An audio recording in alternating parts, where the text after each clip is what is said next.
Good morning, everyone. I would like to thank the members of the Sleep Research Society. Thank you for allowing me to invite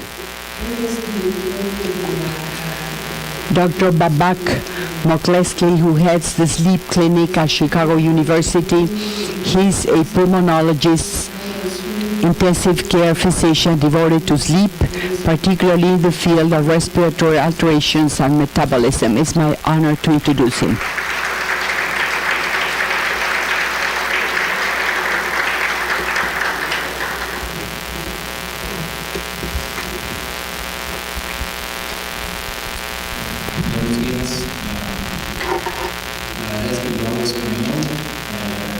The truth is that I speak Spanish. I went to medical school in Monterrey here many years ago. Then I moved to the United States. And I was telling Dr. Oscar Prospero that the last time I gave a scientific presentation in Spanish, it was at medical school. So it's easier for me to hold a conversation, but a scientific presentation is a bit more difficult. So I apologize, but I'm going to present in English. Maybe I will use a little bit of Spanglish to confuse the interpreters who are up there. My presentation consists of two parts. The first part is on obesity hypoventilation, and the second part will deal with the consequences of anesthesia and obstructive sleep syndrome. In the U.S., we have to show our disclosures. So most important of all is that I'm participating in a clinical trial with Philips Respironics. One of the devices they have for obesity hypoventilation is something that I will address, so it's important to mention this. Let me now switch to English. Outline of the talk is going to be on the obesity hypoventilation. I'll just share with you definition and how common it is in the United States and other countries, how it presents and how to diagnose it, what are its consequences and treatment options. One of my favorite parts is pathophysiology of this, but that's a 1 hour talk of its own, so I'm going to try to skip that. So clearly, as the name implies, there has to be obesity. There's chronic hypoventilation, defined as daytime hypercapnia. At sea level, like in, for example, where I am from in Chicago, and the arterial partial pressure of carbon dioxide would be 45 millimeters of mercury. But it is my understanding that Mexico City is at 2,000 meters elevation. So for example, if you're in Colorado, in Denver, which is even a higher altitude, as you go higher in altitude, there is less oxygen in the environment. The oxygen is always 21% of air, but the barometric pressure at sea level is 760 millimeters of mercury, so oxygen is 21% of 760 millimeters of mercury. But if you're at high altitude, you may be at 600 millimeters of mercury. 21% of 600 millimeters of mercury is less oxygen, but the concentration is still 21%. So when you get exposed to environmental hypoxia, the brain compensates by hyperventilating, even during wakefulness. So a blood gas, gasometria, that shows a carbon dioxide of 45 in Mexico City is not the same as 45 in Monterrey, Nuevo León. Keep that in mind. These patients have some form of sleep disorder breathing. Most commonly they have obstructive sleep apnea, but a small percentage of them do not have obstructive sleep apnea, and they're just pure hypoventilators, what some people like to call Pickwickians. And then typically they don't have other obvious causes for hypercapnia, such as severe emphysema or EPOC, severe interstitial lung disease, kyphoscoliosis. By hypothyroidism, I'm talking about myxedema coma. I'm not talking about mild hypothyroidism or significant neuromuscular disease. So in essence, it's a diagnosis of exclusion. Now, it's important to put obesity into perspective, and I had a meeting yesterday with Dr. Valencia Flores, and I gave her the good news that Mexico is now number one in obesity. At least that's what they say in the United States. So we're going to work hard to become number one again. That's our goal. But we always like to be number one. But if you look at the United States, from 1986 to 2005, there has been a significant increase in obesity. And I'm showing here from 1993, the red bar is people with body mass index of above 30, which is considered obesity. And you can see that it's been a steady rise. And it's close to, right now, it's close to 25 to 30% of US population being adult population having a body mass index above 30 or 30.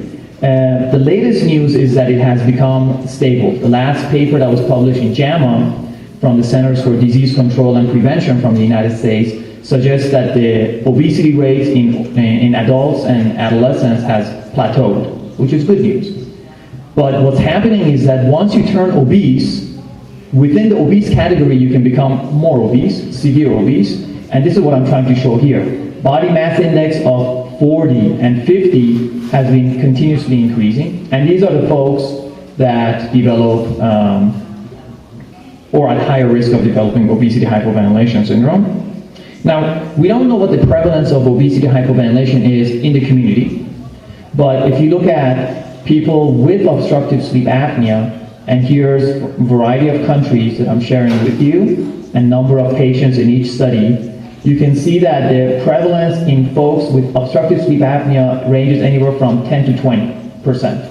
So 10 to 20% of people with obstructive sleep apnea also have a component of hypoventilation during the daytime. And you can see that our report was the highest, but that's partly because we had the most obese people. Body mass index of 43 compared to the other group. So there's nothing particularly wrong with the American population. Part of this is, as I said, is because we have more obesity than other nations. But if you look at a study from France, which is in red, that doesn't project well, a study from Italy and ours, as the body mass index categories goes up, the percentage of people with obesity hypoventilation also goes up. So there's nothing unique or unusual about Americans. It's just we have more obesity than other nations. But other nations are catching up very quickly, and the obesity epidemic in India, in China, in Japan, as we export our culture of Western food and fast food, other countries are catching up our ailments, unfortunately. So here I try to predict or estimate how much is the prevalence of obesity hypoventilation in the general population. I wonder if it would be possible, muy bien, gracias. So roughly 3% to 4% of US adult population has a body mass index above 40. That's considered severe obesity or morbid obesity. So if we say conservatively, half of them have sleep apnea, that would take you to 1.5% of the population has sleep apnea and body mass index above 40. Most people would say this number is more than 50%, but let's just be conservative. And if you believe the data I showed you that people with OSA, 10 to 20% of them have hypoventilation, then you end up 0.15% of the population. Now you might say, well, what does that mean? This is what it means. Depending on what number you take, 1 to 3 out of 1,000 individuals in the population have obesity hypoventilation syndrome. So it's not that uncommon. This is more than amyotrophic lateral sclerosis or ALS. This is more than narcolepsy by far. And this is, in my opinion, an underestimate because I'm doing conservative numbers, but we don't know for sure what is the prevalence of obesity hypoventilation in the community.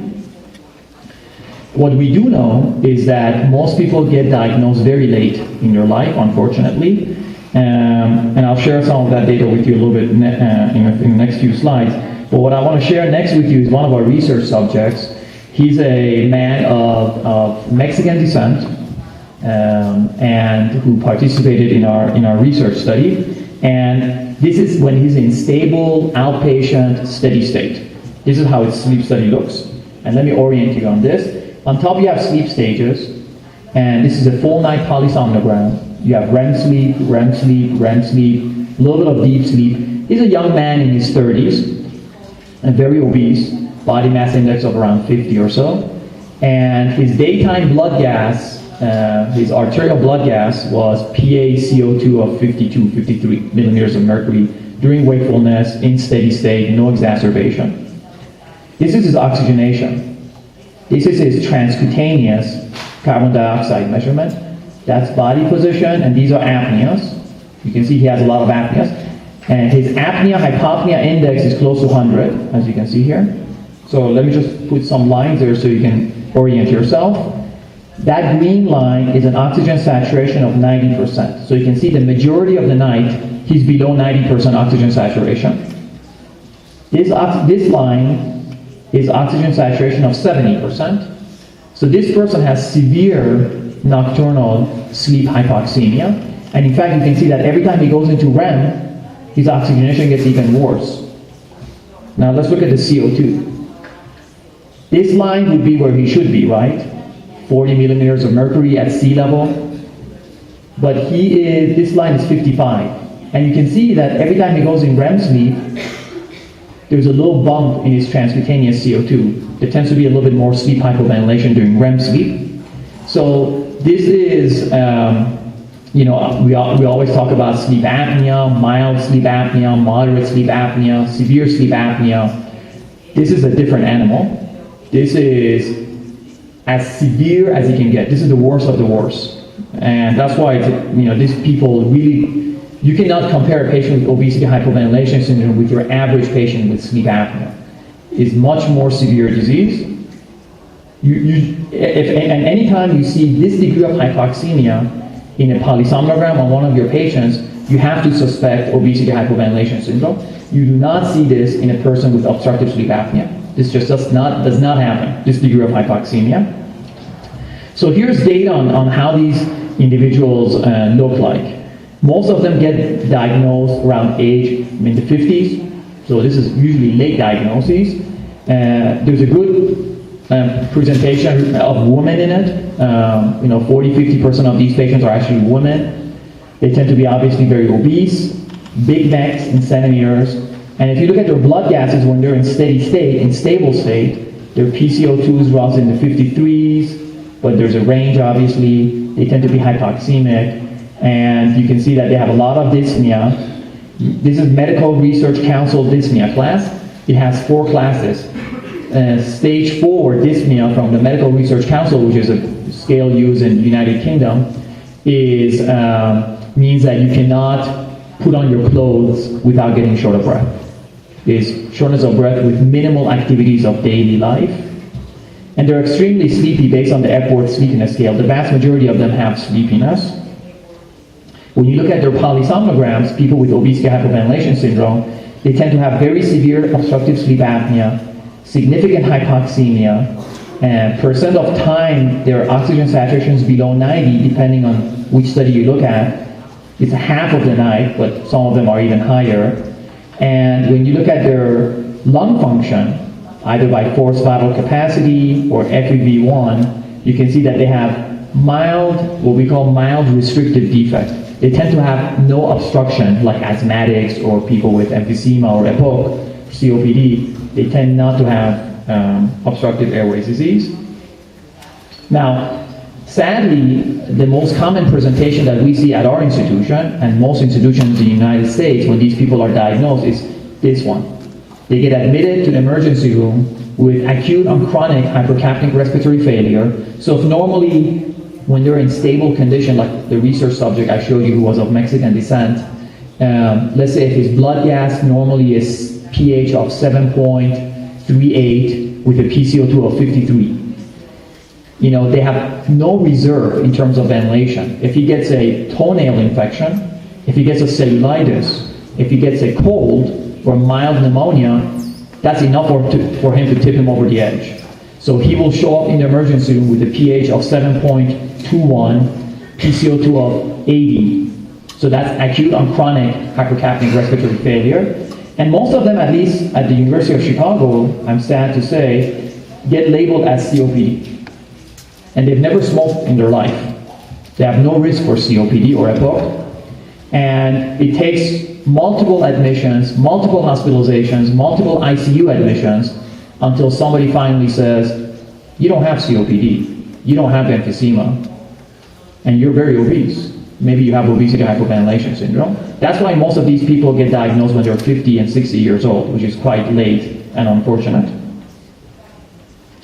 So when should you suspect obesity hypoventilation syndrome in your patients? Well, clearly, if the BMI is very high, you should think about it. One thing, and I'll show you some data on this, is looking at serum bicarbonate levels. So when you do, basic metabolic panels, blood tests, usually you get creatinine, you get sodium, you get potassium, you get chloride, and everybody looks at that. But the one that everybody usually ignores is bicarb. I mean, if the sodium is low, you care about it. If the potassium is low, you care about it. If the creatinine is high, you care about it.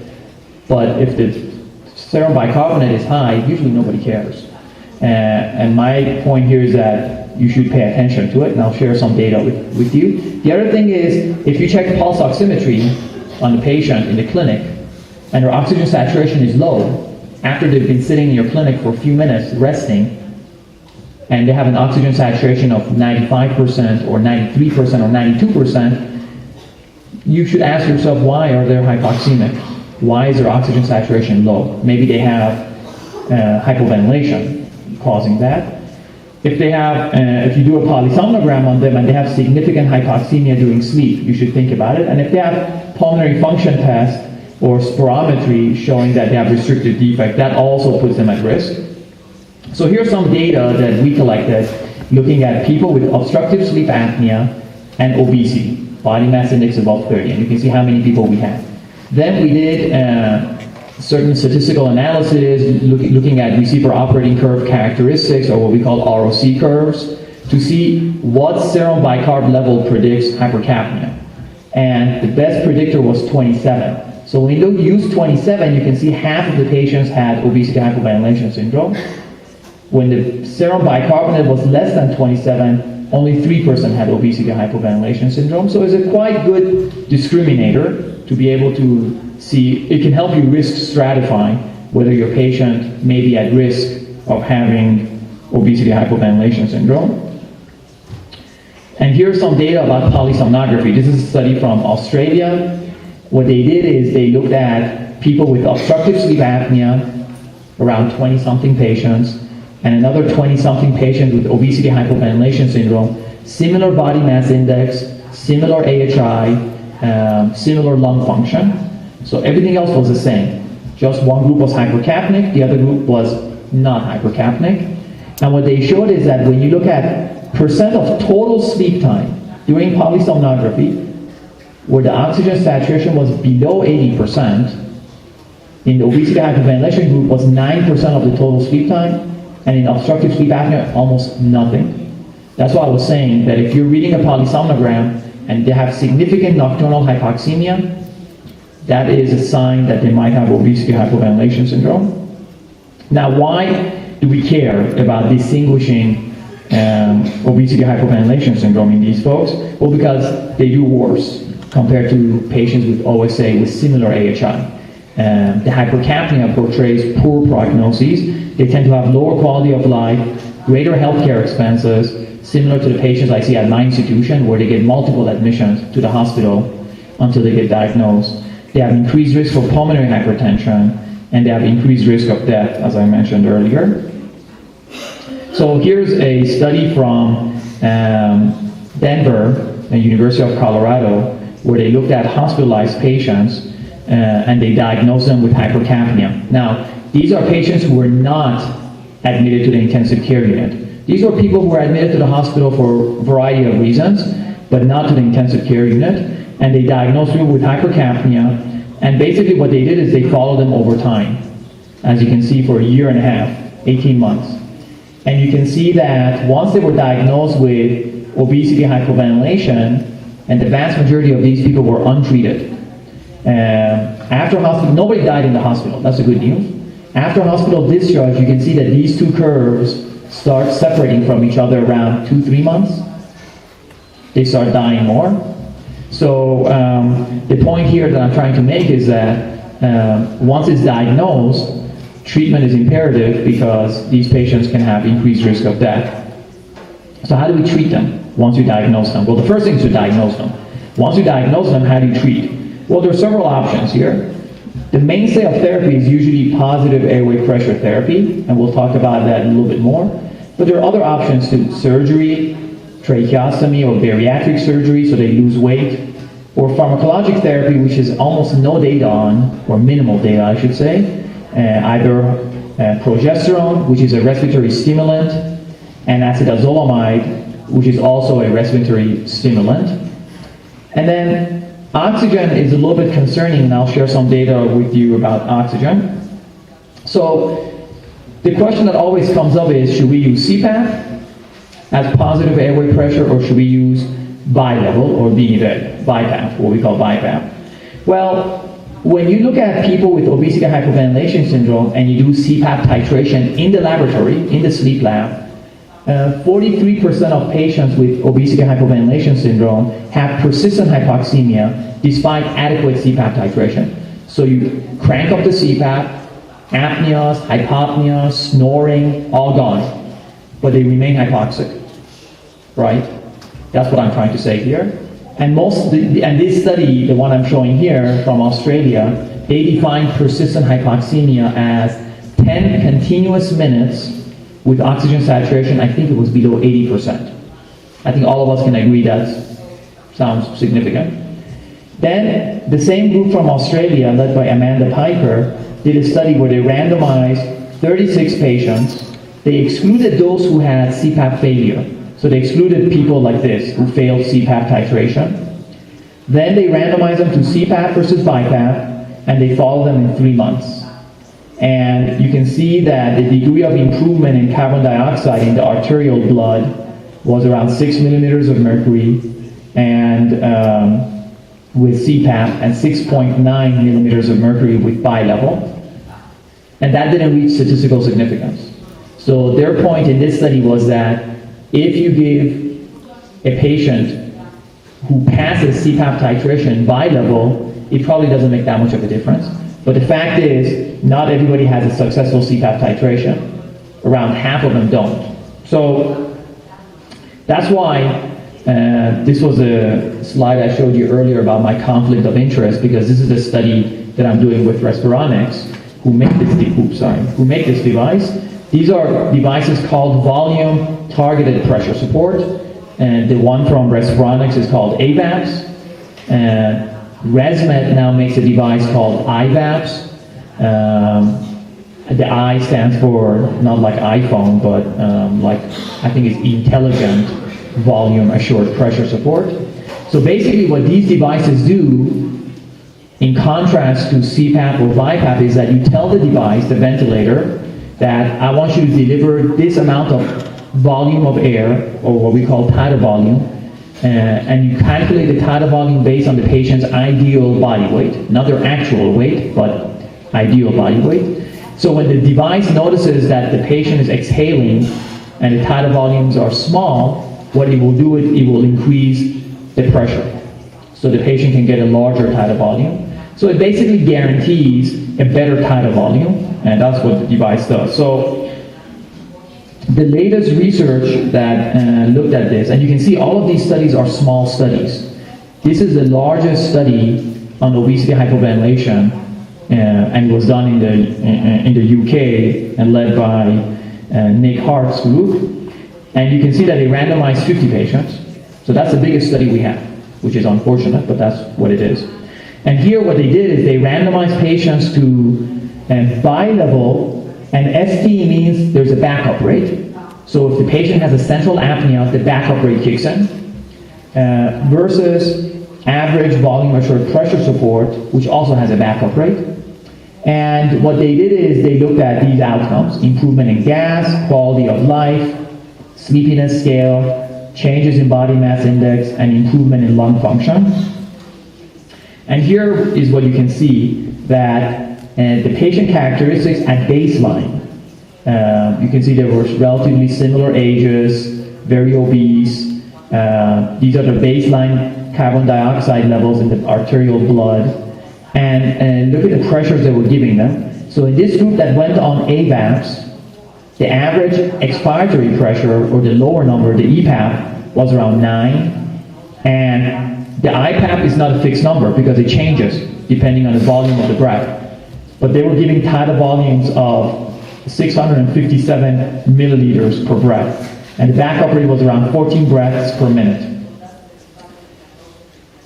In the group that was randomized to bilevel with a backup rate, the backup rate was 14 breaths per minute. So if the patient's respiratory rate would go down to 10, the backup rate would kick in to get it to 14 breaths per minute. But look at the pressures that we're providing. 10 of EPAP and 25 of inspiratory positive airway pressure. So, in pulmonary medicine, if you want to calculate pressure support, how much is pressure support that you're giving is this minus this. So on average, the patients were getting 15 centimeters of water worth of pressure support, which is huge. This is, I don't do this in my practice, but maybe I should. But the point here is that when you look at a very aggressive non-invasive ventilation with bilevel to a AVAPS, the newer technology, you can see that there were no differences in the improvement in the blood gases.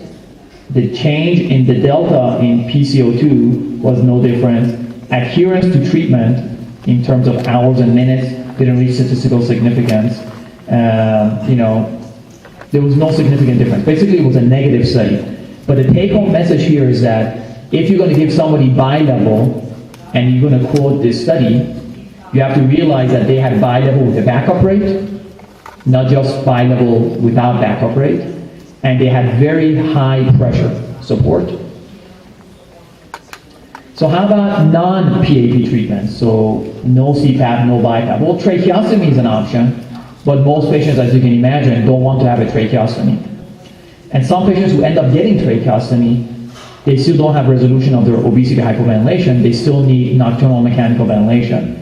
Weight reduction surgery is quite effective because they may go from obesity hypoventilation syndrome to moderate OSA. Most of them, their OSA doesn't get cured, but at least they go out of their hypercapnia. And pharmacological therapy, I don't want to spend too much time because there's not that much data to speak about, but as a single therapy, they don't have any role. This may be in conjunction with something else. Now, as you can imagine, some of these people have chronic hypoxemia.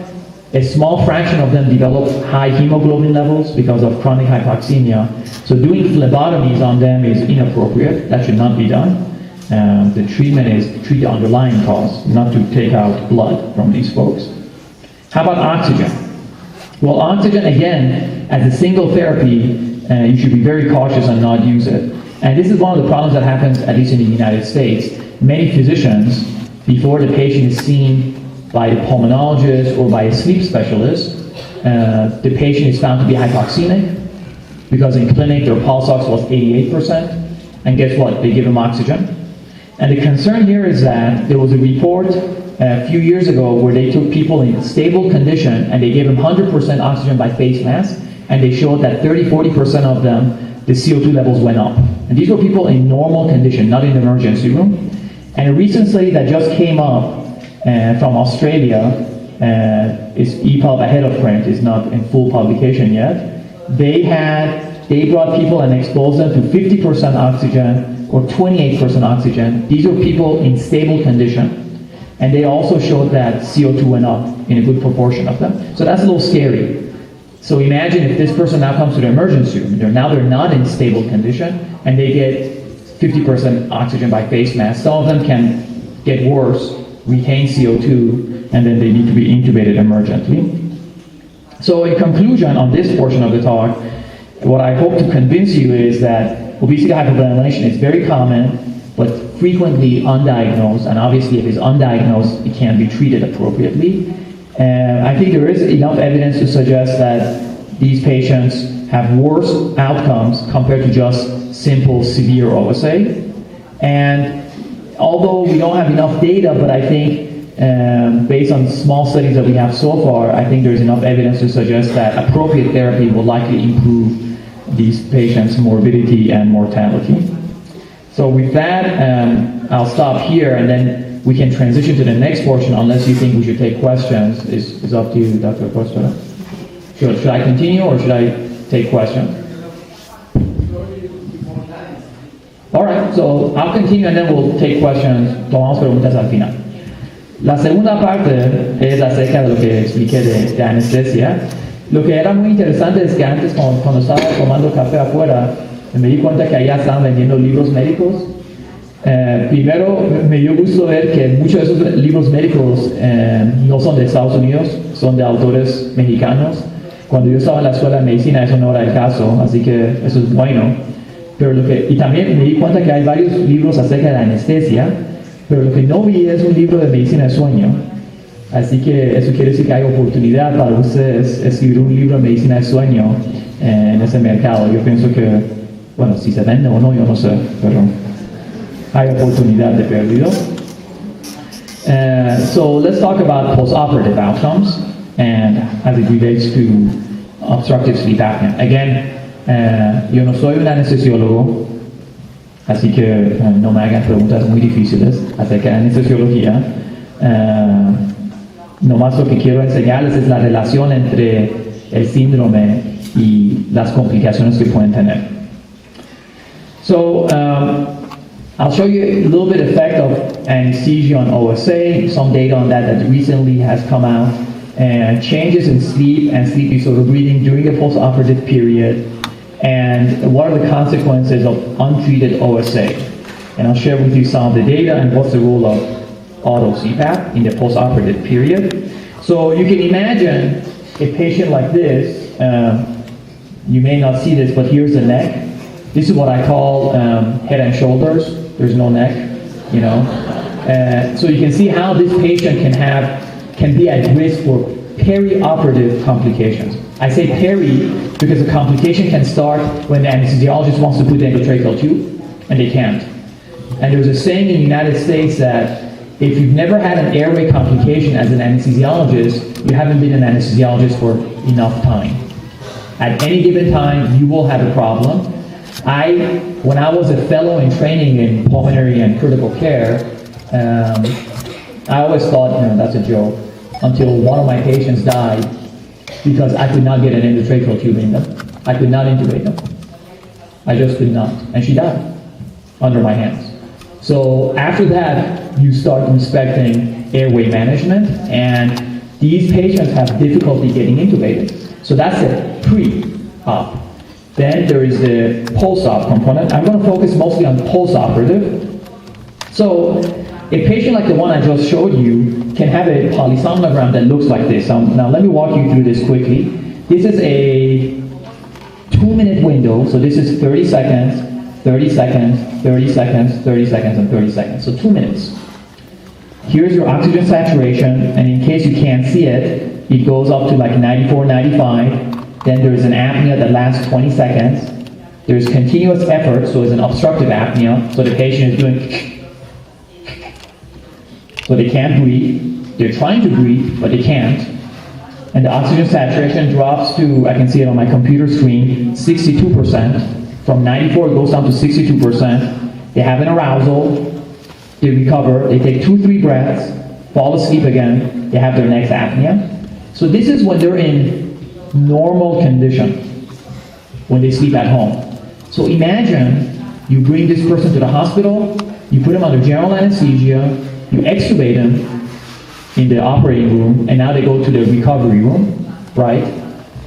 Can you imagine how this person would do? So that's the scary part here. Now this is an extreme. I'm showing you a very severe case of obstructive sleep apnea. Luckily, most patients don't have this degree of severity of obstructive sleep apnea. But sedatives, anesthetics, narcotic medications, opioids have an impact on upper airway and respiratory drive. They can decrease the upper airway muscle tone, so the airway is more prone to collapse. And they also blunt the respiratory drive. So for example, one of the, I think if you believe in God, and if you believe in intelligent design, I think that superior being knew at some point we were going to get fat, and he built a defense mechanism. And the defense mechanism is that when you cannot breathe, send a signal to your brain to wake up or to have an arousal, right? That's why typically people with sleep apnea don't die in their sleep. They have an arousal, they take few breaths, they recover until they have the next event. But that kind of goes away with anesthesia and medications, because if you impair the arousal mechanism, basically sedation is equal sleep minus arousal. You're taking away the arousal, and that could be dangerous. You're taking away that defense mechanism. So in 2006, the American Society of Anesthesiologists, which is the main professional group of anesthesiologists, the biggest, and it's actually one of the biggest professional groups in the world.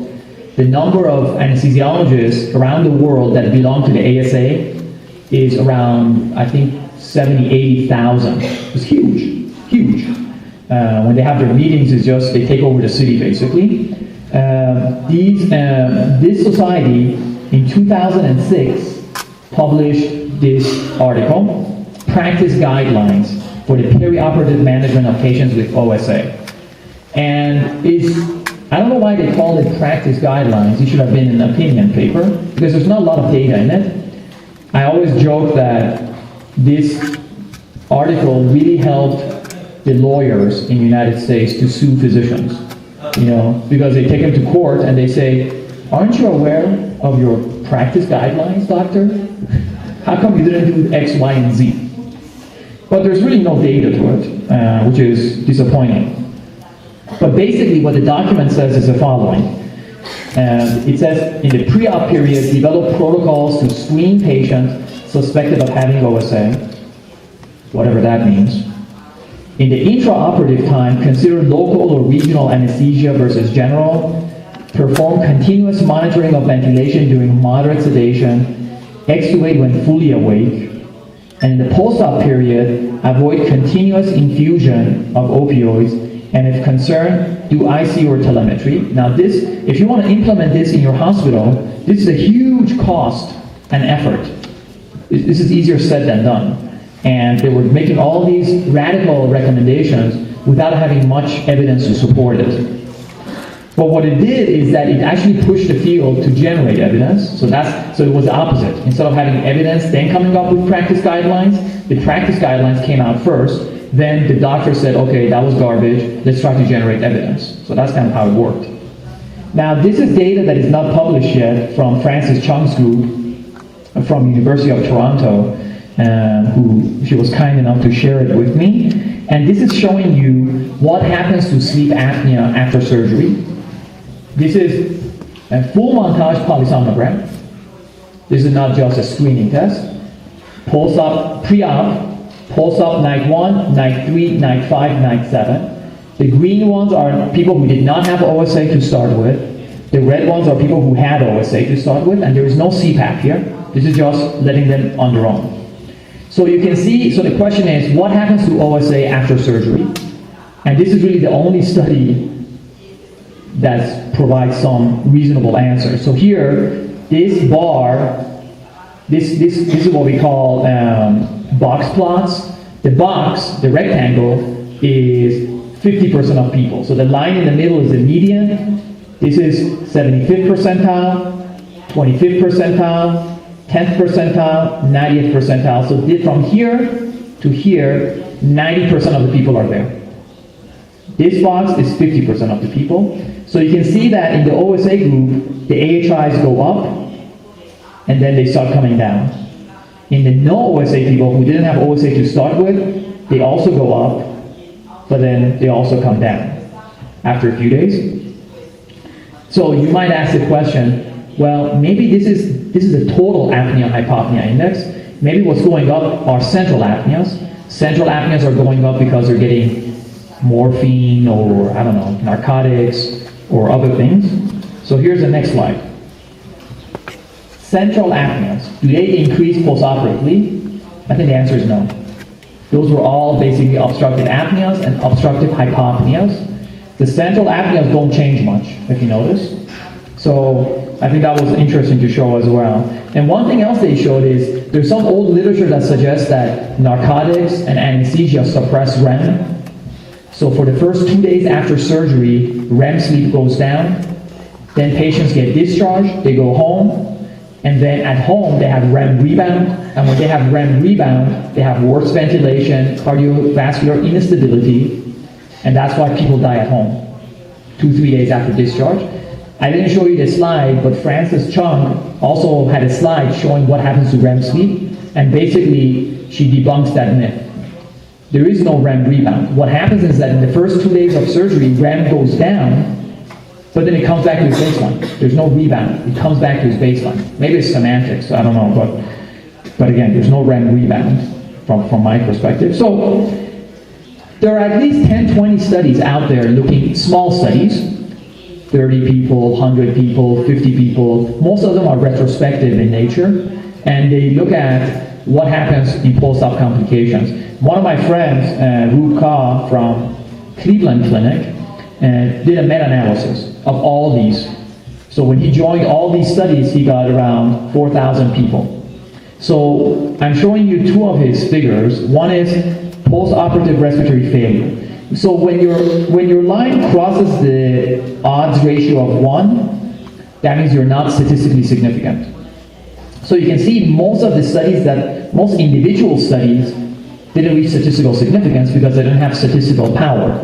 They didn't have enough patients. But when you add them up as an aggregate, you can see that the risk of post-operative respiratory failure increases in people with OSA. It goes up. The same for risk of getting intubated. Now obviously when you go to the operating room, they put a tube for you, they put it in the tracheal tube. This is looking at emergency intubation after surgery. And you can see that the risk also is increased. And the amount of heterogeneity in the statistical analysis was very low for these two outcomes.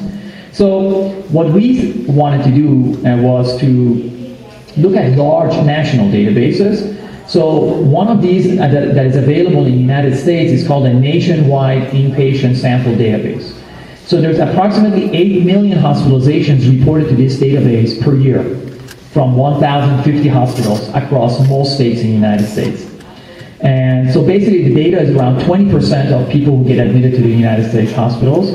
So the thought is that the data from this database is fully generalizable to the US population.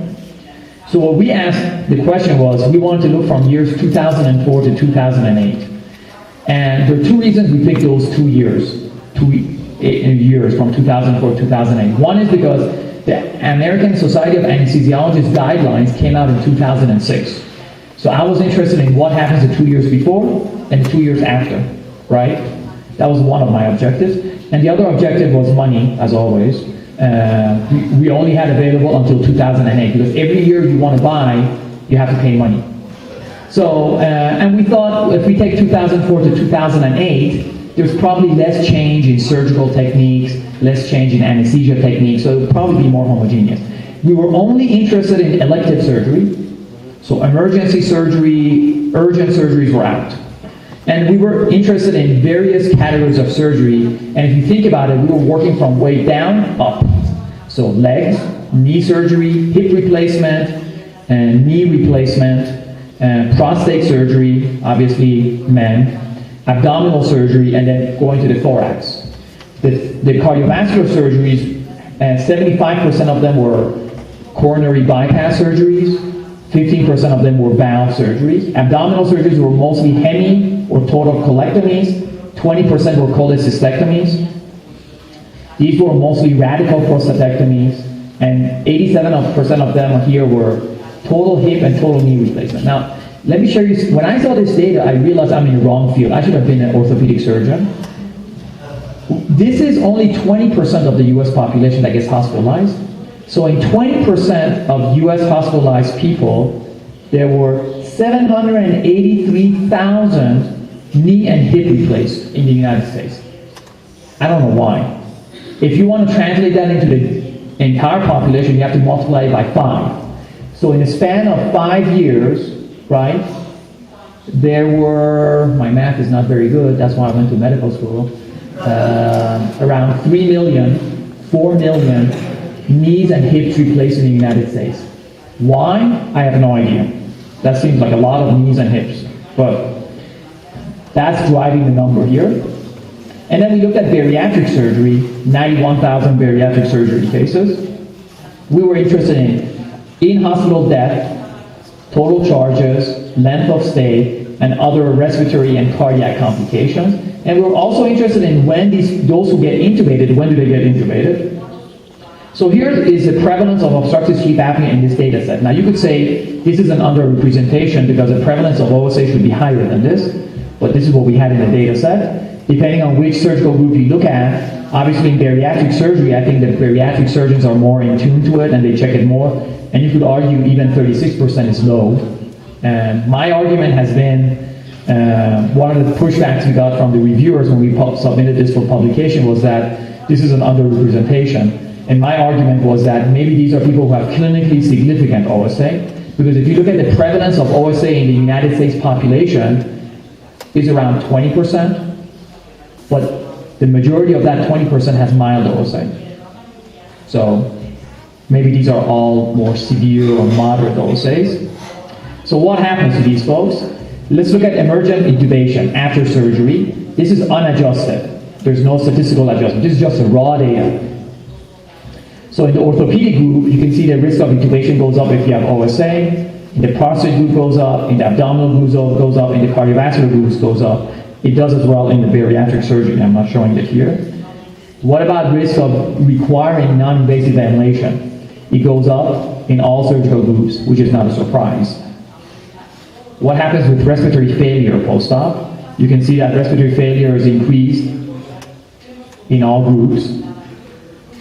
And if you look at risk of atrial fibrillation, again, the risk is increased in orthopedic and prostate group, but it didn't reach any significance. But mind you, this is unadjusted. So the next phase of the analysis was, oh, and here's risk of death. This is an interesting finding. What we found is that despite having more complications, more intubation, more respiratory failure, they didn't have increased death. In fact, in 3 of the groups, the risk of death was lower. So then we did adjustments, regression analysis, and what we did is we adjusted for variables that we had in the model, such as comorbidities, age, sex, income, insurance status, what area of the United States the hospital was located, whether it was a teaching institution, so on and so forth. And then what I want to share with you is the adjusted odds ratio. Now these are adjusted for other variables in the model. So you can see that risk of intubation for odds ratio is extremely elevated for all surgical groups, and they're all statistically significant. Non-invasive ventilation is also elevated in all groups. If you look at respiratory failure, it's increased except for abdominal surgery and bariatric surgery. If you look at atrial fibrillation, it's increased in all groups. And if you look at risk of death, in-hospital death is reduced. That's quite interesting. So they have all these complications, but they die less. So when we were trying to publish this, my mentor was telling me, are you saying sleep apnea is good? And I said, I don't know. So we were having a hard time. And we got a lot of pushback from the reviewers of the journals, but I have some theories and I'll share with you. So then we said, okay, let's try to understand what's going on here. We looked at what happens to these folks who develop respiratory failure. The question that we asked, in this database you can find out when they got intubated. So if you look at intubation in the first day, the group that had OSA, most of them got intubated very early compared to this group. And all of these are statistically significantly different. What does that mean? That means that people with OSA were probably recognized early and were intubated early, and people without OSA who developed respiratory failure probably developed respiratory failure for other reasons. Pneumonia, just overall being in worse shape, and that's why they probably had worse outcomes. I'm going to skip some of these slides for sake of time, but this is the summary of our findings. We say that OSA was independently associated with increased risk of pulmonary complications and atrial fibrillation. Intubation occurred earlier in these folks. OSA was independently associated with decreased mortality, and I'll share with you some reasons why I think that is. In patients who required emergent intubation, those who did not have OSA actually did substantially worse, And when we looked at the 2 years before the anesthesia guidelines and 2 years after the anesthesia guidelines, there was no difference. Had no impact. So then while we were trying to publish our paper, this paper got published, which made me feel better. And this was from one single center from Barnes Jewish Hospital in Washington University. They had close to 15,000 patients between these years. And what they found was that OSA was not independently associated with 30-day or 1-year mortality.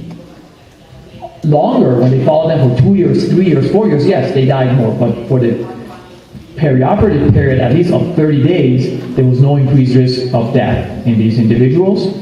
So what do these results suggest? One, in OSA, probably upper airway complications may be the main reason for postoperative respiratory failure.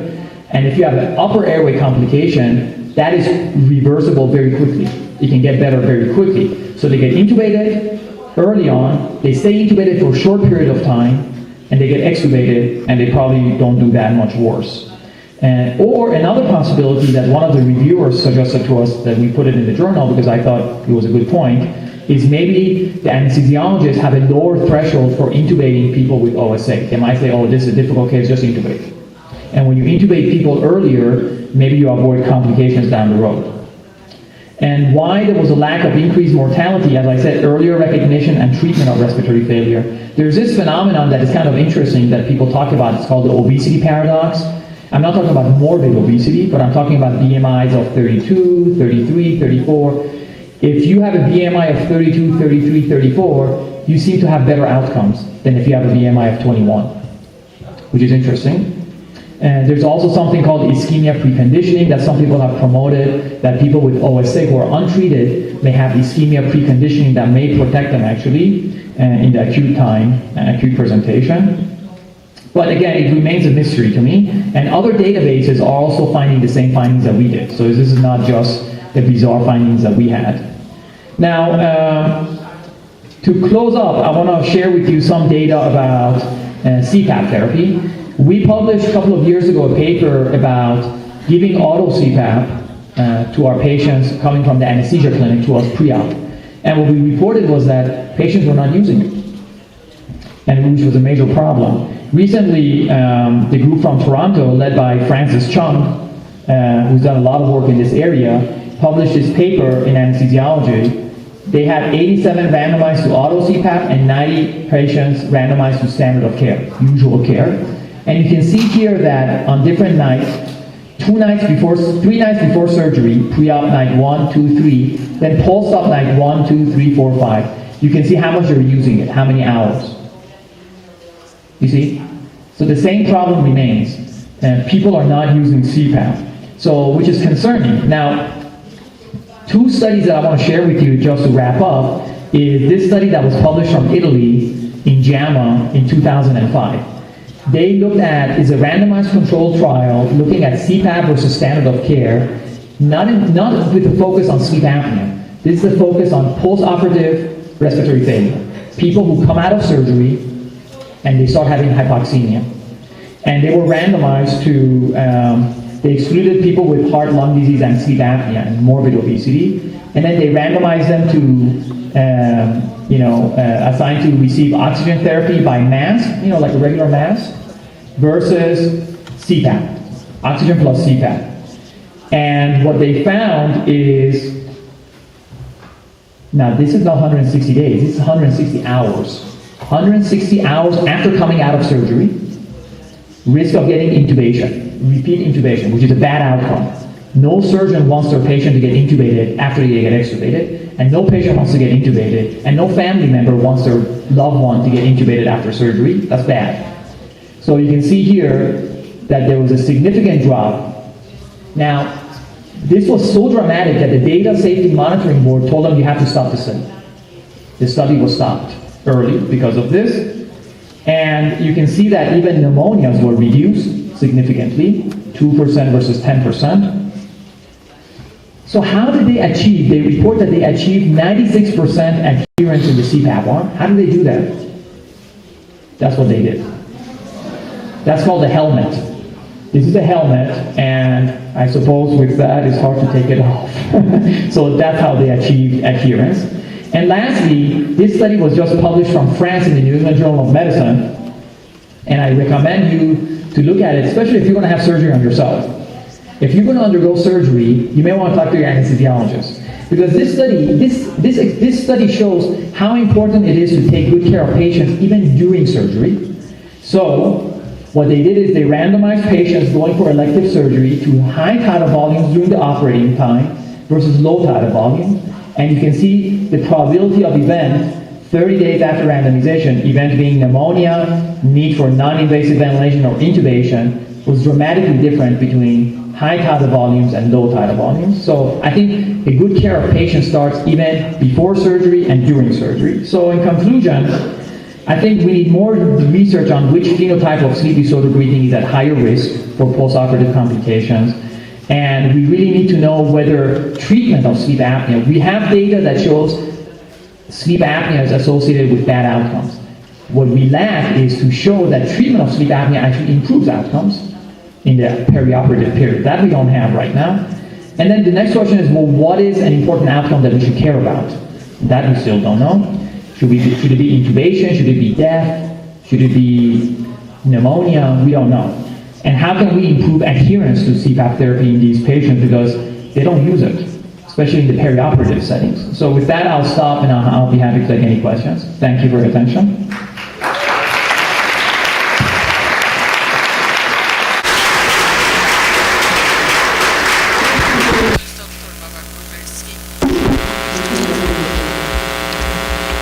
Thank you very much, Dr. Babak Moklesi. Si tiene preguntas, favor de usar el micrófono.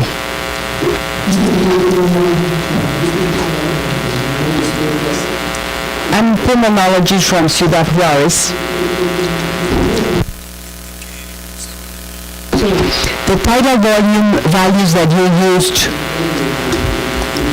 for automated ventilation protocol, I thought they were quite high. We never use more than 500 mils for tidal volume. Why did you use so high tidal volumes? When you're speaking about 500 mils of tidal volume, what you are referring to is patients with ARDS coming to ICU who we try to 6 to 8 mils per kilogram of ideal body weight.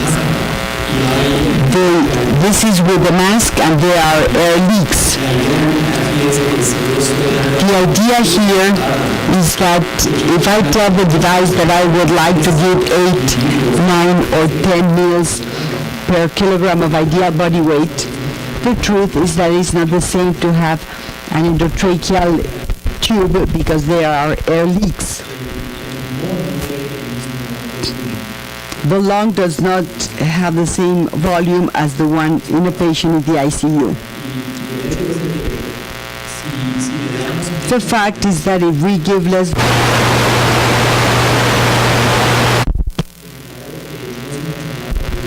this is a ventilator unlike the one that are once used in ICU. Most ICU ventilators, you tell the device what is the volume that you would like to give. I'm speaking about patients with obesity hypoventilation. We use bi-level, but we never exceed 500 mils. Do you add volume or not? Well, the technician is trained not to exceed a tidal volume of 500 mils. This is what I'm telling you. I show you two studies and there are other studies that I did not show you that show this. That's why pressures were so high. Inspiratory pressure was a mean of 25 and expiratory pressure was 10. So pressure support was 15, 25 minus 10, which is quite high. That's why they were more successful in treating patients than when we gave CPAP or bi-level PAP with 18 over 10. Their purpose was to give more volume on purpose. What happens with these patients is that since they have a lot of mass, it's difficult to elevate the chest with a non-invasive ventilator, so they need high pressures. In many of these patients, high pressure means that the volume will also be higher. I've seen that the distance from back to front, the size of the belly, or what I call the circumference or the diameter, is important for hypoxemia. I think there is evidence that shows this, what we call in English central obesity.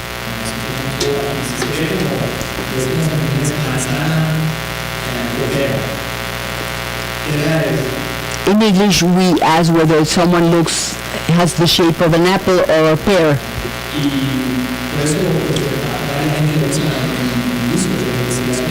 Many people research the waist to hip ratio. If they have a large waist and a small hip, the risk is lower. If they have a large hip and small waist, this is a measure of how fat is distributed in the body. Those with central fat or adiposity are at a high risk of hypertension, lipid problems, diabetes, and sleep apnea. And this is genetic. We don't have any control over this.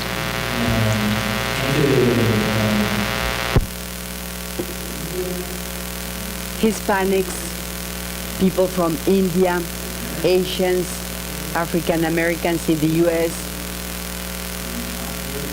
they are at a higher risk because they have more central obesity compared with the Europeans, who are pear-shaped and not apple-shaped.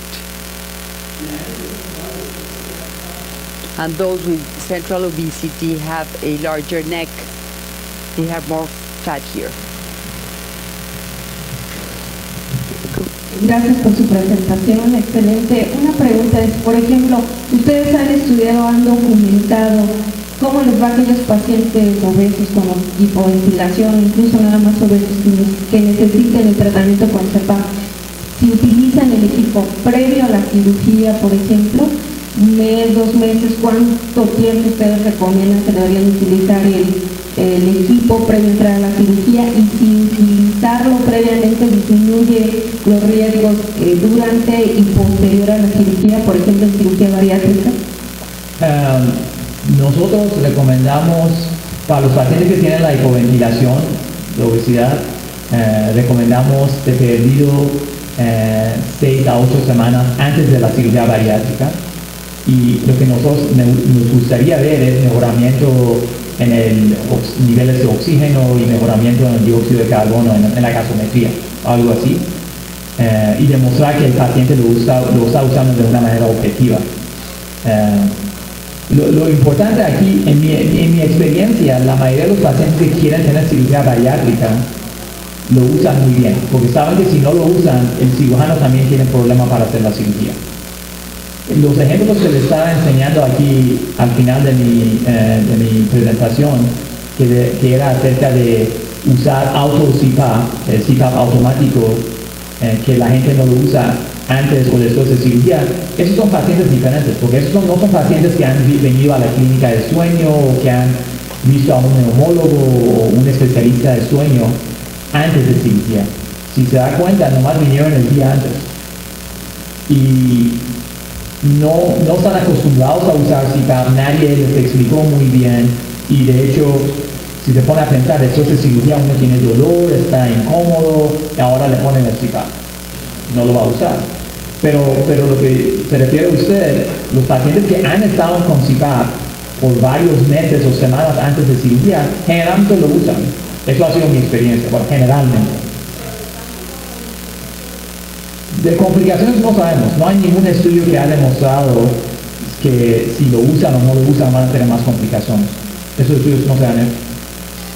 Esperamos que mejora, pero no sabemos.